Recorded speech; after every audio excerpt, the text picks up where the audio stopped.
YouTube, what is going on, you guys? All right, man. Hope everyone's doing good out there. It's been a really long time since I've done a video here for you guys, but today, yes, today we are going to change the hood strip.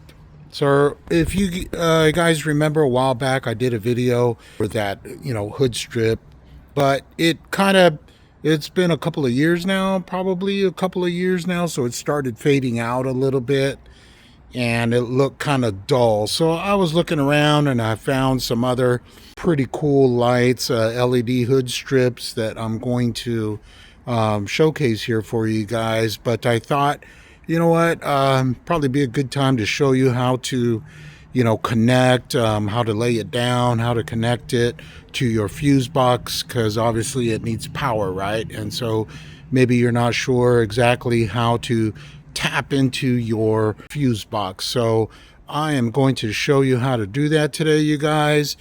So with that, stay tuned, and I am going to pop the hood here and I'll show you what I'm doing here. All right, you guys, I thought I'd show you which lights I'm going here with. And so these are some Amazon lights made in China, obviously. If you open them up here, these are 79 inches, by the way, as you can see, 79 inch. So for your Explorer, if you're doing this to an Explorer, 79 inches is what you want. They have the instructions here. These are pretty cool because aside from just the LED lights here, they also have a feature where you can, as you can see here, you can connect to your left and right turn signal. And so when you hit your signal, the LED light will flash going to whichever way you're turning, right? Left or right, which is pretty cool. So as you can see here, it's a pretty comprehensive kit here. They even give you fuse taps, as you can see. They give you the fuse taps. They give you a little light meter. It's got a light in it so you can see which, the power coming from the fuse box, and I'll show you how to use that. Then also, as you can see here, you got a remote control. As you can see, you got a different kind of tap here depending on your vehicle. Okay, you guys, so I got my little connector here, my my light meter here hooked up. As you can see, it's grounded right there. The way you find the correct power, right, because you want to make sure that your fuse tap is connected correctly, right? So you, on your fuses, you have the positive side and then a negative side, right? I'm going to plug into this one. As you can see, the light turns on, right? So that means that this particular fuse, whatever line that this is, powering, this particular line has 12 volts constant, right? It's a constant volt. And so you don't want that because otherwise your light is going to be constantly on. So now if I go to the next fuse, you can see it doesn't turn on, right? Now that you know which one is ACC, now you have to take off the fuse to see which side is positive and which side is negative. I'll go ahead and take this guy out because this is where I'm going to go in. This is my old fuse tap. I'll go ahead and take it out. So if I go in here and I tap into the poles, there is no light. So if I go to either side, there's no light, right? I will put a link in the description for a really cool website to show you which how the fuse box is wired, so that you can select the one that you want to choose, right? I got the ACC. I didn't start the car. As you can see, the car's not started. Just the battery, just the ACC, right? You push the button and you got power. So now, as you can see, I'm going to go in here and go on this side over here, and you can see that the light is on, right? So this is the near side to me, is the positive side on that particular fuse. They're all different, okay? So you got to check, depending which one you're using, you got to find the positive side. So if I go to the other side of that fuse, then we got no light, right? So that's the negative side. And you go here again, boom, that's positive. You go to the other side, no light, again, you got positive over here.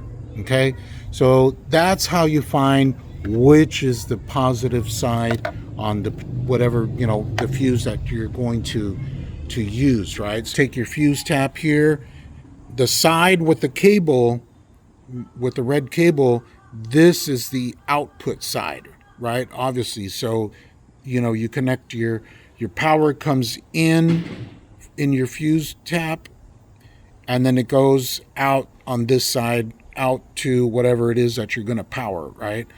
So you want to take your original fuse and put it on the bottom one, right? That's the original fuse coming from there. You put it on the bottom one, and then your fuse that you're connecting to whatever device that you're using, you connect it to your top. Okay, so this is your positive side and this is your negative side. Okay, you guys, so the fuse tap that I was originally showing you is not the correct size. This fuse is a mini, right? As you can see, a mini there. Positive here was the one closest to me, right? So that means it's got to be positioned this way. And then now I can just go ahead and get this guy and plug it in there. Boom. Okay, guys, so I got the tap in there. It was a little tight putting it in, I guess because it's brand new. Anyway, so I haven't plugged it in yet, but you can see that I got it connected. So now what I'm going to do is I am going to lay down the hood strip here. It's going to go through here. The cables are going to stick out through here. So the line here represents, you know, that's as far as you want to go, right? And then that will meet with this guy here, you know, straight across, and then down to the next one and across. Okay. The way that you want to do this is you find the LED side, right? And so what you want to do is you want to fold it perfectly in half. So here you want to meet those two connectors and fold it perfectly in half so that you find the center, right? The center spot. And so the center spot is going to go obviously here in the center of your logo here, depending on which vehicle you're using. So that way you find the exact center spot of your hood, right? And then you can branch out to, you know, both sides and stick it down, right? All right, you guys, so I got it down here. I'm going to show you how I did it. So this cable, I folded it like this. And then when I put the LED strip through, I put this fold under this guy here in between here so that the cable comes out, so you can see my finger going through, right?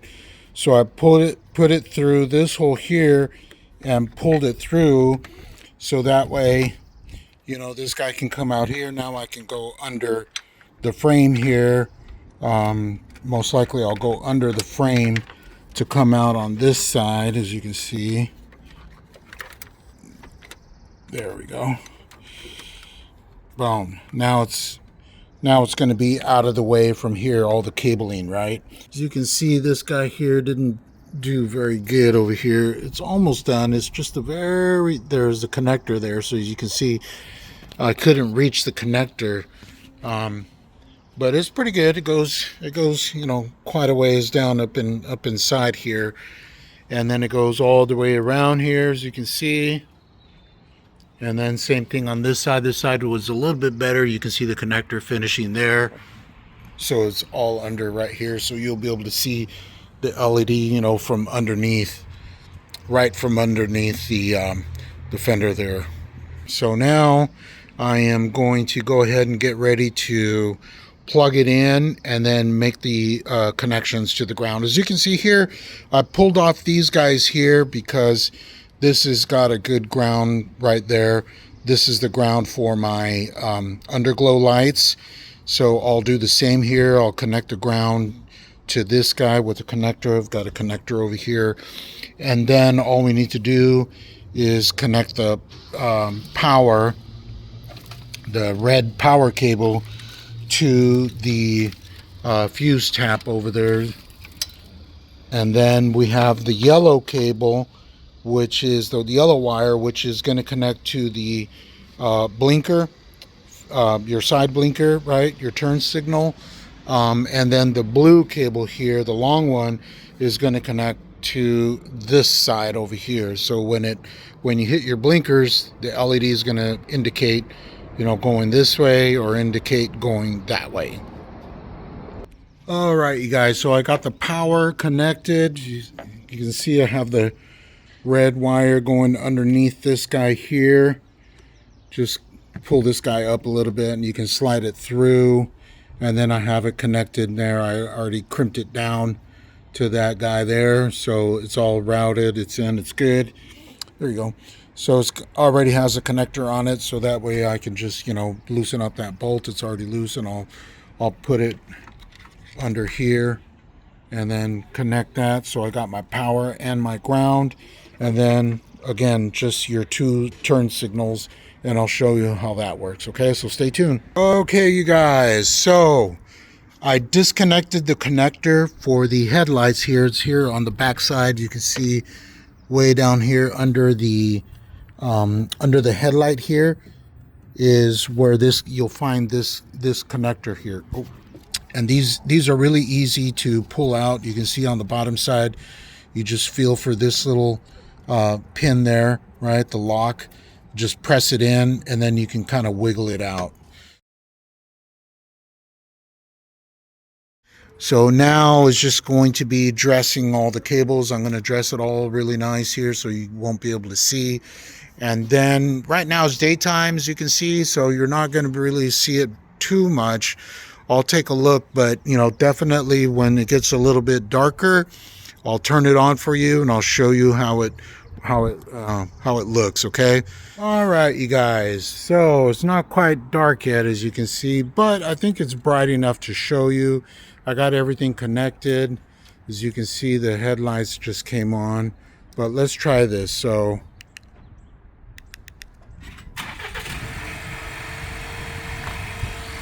you saw the lights. There you go. Darken up the phone here, but you can see. Pretty cool, right? And then with your little remote controller here, you can do different options. So I just pressed it.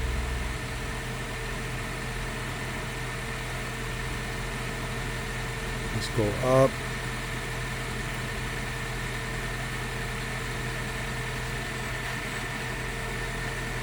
You can go like solid color if you want. Blues, you can see, do the red, purple. You can go auto and it'll do its thing there. This is the light. Right when it does that, that means it's already at its highest peak. And then you can change the mode here. You can see that mode. Pretty cool. We got a pretty cool little mode here. You can do this one. So again, you have several different modes. You have this DI1, DI2, and DI3. So I imagine that stands for do-it-yourself. So probably, let's say for example, if you like this mode, maybe you just press and hold. Oh yeah, and then it programs it, right? So let's see, change the mode here. Let's go back to DI1. Oh yeah, and it brought it back to this guy. So you just hold down the one you like. So you got 3 options. You can 3 different ones you like, and you can just hold it down. But for now, let me, because I'm doing this by myself, I will do a turn signal so you can see what that looks like. Okay, guys, so we got the left turn signal there. Probably because of the camera, it's doing some weird stuff there. But you can see it's going zoop, zoop, zoop to the left, right? Because I'm turning left and I got my blinker on there. See if I can darken it up. You can see the left blinker indicating that it's turning, and it's even with the blinker. It's even with, it's doing all this flashing because of the camera, right? The camera sees something else. Right on, you guys. Please give a like to this. It was a lot of work, but yeah, I hope you like it, man. Everybody stay good out there, man. Peace.